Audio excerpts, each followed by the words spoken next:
आपका आपके YouTube channel classroom for you को स्वागत है। आज हमारी साइंस की पहली क्लास है जिसमें हम 10th क्लास के बारे में डिस्कस करेंगे। मैं दरवेश कसोटिया आपको साइंस पढ़ाऊंगा और आज हम थोड़ा सिलेबस के बारे में जान लेते हैं, उसके बाद अपना चैप्टर स्टार्ट करेंगे। हेलो दोस्तों, जैसा कि अभी हमने बताया कि सिलेबस के बारे में डिस्कस करेंगे, तो अपन देखते हैं साइंस में अपने 19 इसमें टोटल 20 चैप्टर है, जिसमें 19 प्लस 1 और जो ये लास्ट वाला चैप्टर है ये है सड़क सुरक्षा से रिलेटेड। जैसा कि देखा कि अपने टोटल कितने चैप्टर हैं 20, तो इनको 4 भागों में बांट के पढ़ाया गया है। तो अपन बात करते हैं 1 से 4 तक, तो अपना है जीव विज्ञान,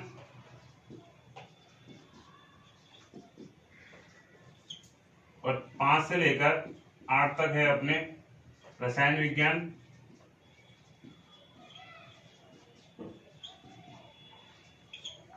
और 9 से लेकर 11 तक है अपने भौतिक विज्ञान,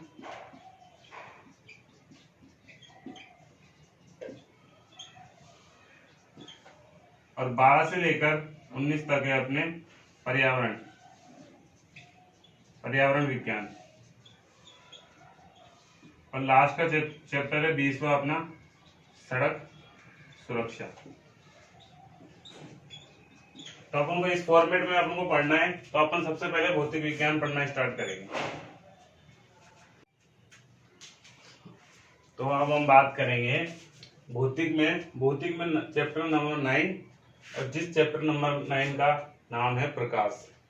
तो अब हम बात करेंगे प्रकाश की पूरी बेसिक चीजें समझेंगे। प्रकाश होता क्या है, कैसे कार्य करता है, इसके क्या क्या कैरेक्टर है, और किस प्रकार से आगे ये अपने प्रकाश का परावर्तन इनमें यूज हुआ है, अपवर्तन इनमें यूज हुआ है। तो इसके बारे में डिटेल में जानेंगे। तो सबसे पहले अपन देखते हैं कि प्रकाश क्या होता है। एक प्रकार की ऊर्जा होती है। अब ऊर्जा सनलाइट को भी अपन ऊर्जा बोलते हैं। अपन इलेक्ट्रिसिटी जो बल्ब जलाते हैं उसको भी, उससे जो प्रकाश आता है या लाइट आती है उसको भी एक प्रकार की ऊर्जा बोलते हैं या ऊष्मा बोलते हैं। तो प्रकाश किसके रूप में कार्य करता है? ऊर्जा के रूप में कार्य करता है मेन।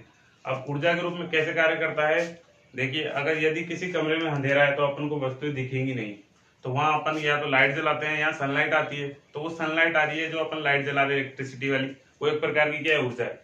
तो यहाँ अपन कह सकते हैं प्रकाश एक प्रकार की ऊर्जा है जिसका कार्य क्या होता है, वस्तुओं को देखने योग्य बनाना। यानी अपन कह सकते हैं प्रकाश का मेन कार्य क्या होता है, वस्तुओं को देखने योग्य बनाती है। यानी प्रकाश नहीं होगी तो अपन वस्तुओं को नहीं देख पाएंगे। ठीक है, तो अब आगे बात करते हैं यहाँ पर प्रकाश की। तो देखो, प्रकाश एक प्रकार की विद्युत चुंबकीय तरंगे होती हैं। प्रकाश एक प्रकार की क्या होती है, विद्युत चुंबकीय तरंगे। अब अपन तरंगों की बात करें तो तरंगे क्या होती हैं, जिसे गति करने के लिए किसी माध्यम की आवश्यकता होती है। तो तरंगे भी 2 प्रकार से कार्य करती है, जैसे या तो माध्यम की आवश्यकता होती है या माध्यम की आवश्यकता नहीं होती है।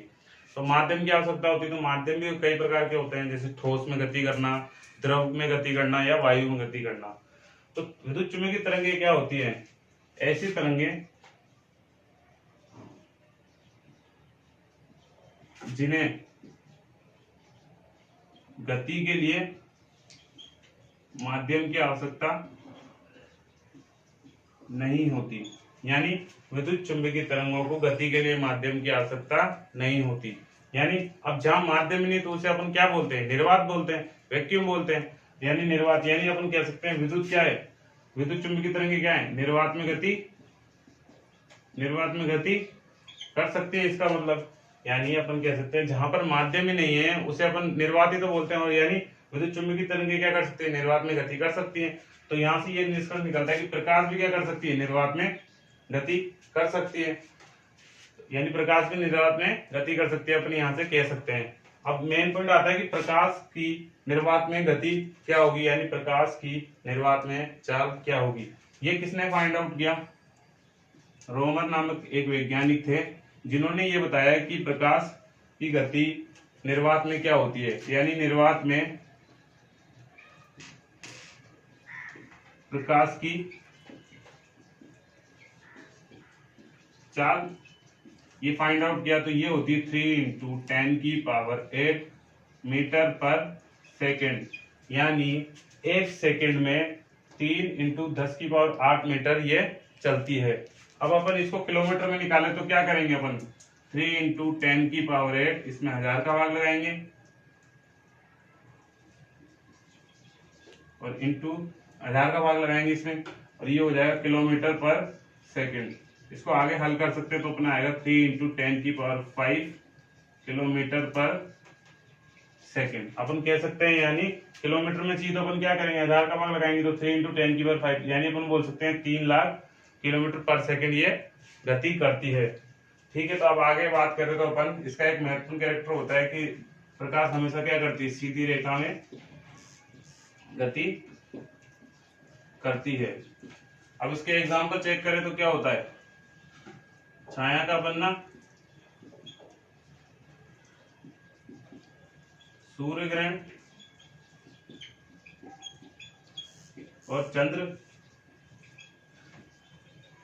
यानी अपन कह सकते हैं छाया का बनना, सूर्य ग्रहण और चंद्र ग्रहण किस सिद्धांत पर कार्य करते हैं, प्रकाश की सीधी रेखा की गति पर कार्य करते हैं, यानी प्रकाश हमेशा सीधी रेखा पर गति करते हैं। अब अपन समझ सकते हैं कि छाया का बनना, जैसे मानो इसमें 10th क्लास में अपन को एग्जाम्पल भी दे रखा है गत्तों वाला, ठीक है, उसको अपन बाद में देखेंगे। उससे पहले अपन देखते हैं ये कोई प्रकाश है, ये कोई स्रोत है प्रकाश का, यहाँ से लाइट आ रही है सीधी और यहाँ पे कोई बॉल है, यहाँ से टकरा के वापस जाएगी तो अपन को वस्तु दिखेगी। अगर मैं इसके यहाँ पे कोई वस्तु, बीच में कोई वस्तु रख दूंगा, ये मैंने वस्तु रख दी तो इसकी छाया पीछे बनेगी, यानी ब्लैक ब्लैक बनेगी।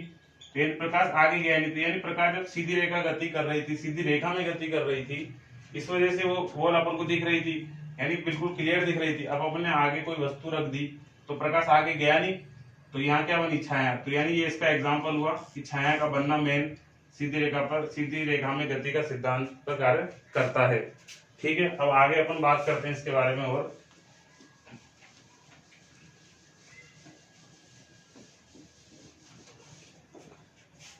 अब प्रकाश के बारे में और जाने अपन बेसिक चीजें। तो देखो प्रकाश का जो नेचर होता है, प्रकाश की जो प्रकृति होती है वो द्वैत प्रकृति होती है। किस प्रकार की प्रकृति होती है, द्वैत प्रकार, यानी प्रकाश किस तरह कार्य करता है, एक तो कण की तरह कार्य करता है और एक तरंग की तरह कार्य करता है। और ये किसने बताया कि प्रकाश द्वैत प्रकृति का होता है, ये बताया वैज्ञानिक डी ब्रोगली ने बताया कि प्रकाश द्वितीय प्रकृति का होता है, दो प्रकार से कार्य करता है, एक तो कण की भांति और एक तरंग की भांति। ठीक है, अब अपन बात करें कि ऐसे प्रकाश के सिद्धांत जो कण की भांति करते हैं उनको कैसे पहचानेंगे। उनके लिए अपन किसी भी प्रकाश में किसी भी सिद्धांत के पीछे अगर प्रभाव लिखा आ रहा है तो वो तो किसकी तरह काम करेगा, कण की भांति। और किसी भी प्रकाश के सिद्धांत में नीचे न या ड आ रहा है वो किसकी तरह कार्य करेगा, तरंग की तरह। तो अपन इसके एग्जाम्पल भी ले सकते हैं। इसके एग्जाम्पल है पहला प्रकाश विद्युत प्रभाव, यानी प्रकाश विद्युत प्रभाव, इसके पीछे क्या आ रहा है, प्रभाव। तो यानी ये सिद्धांत किस पे कार्य करेगा, कण पे कार्य करेगा। ठीक है, और इसके अपन बात करें परावर्तन, अपवर्तन, और आगे अपन जो इस चैप्टर में पढ़ेंगे वो किस पे डिपेंड करते हैं, तरंग पे। तो आज इतना।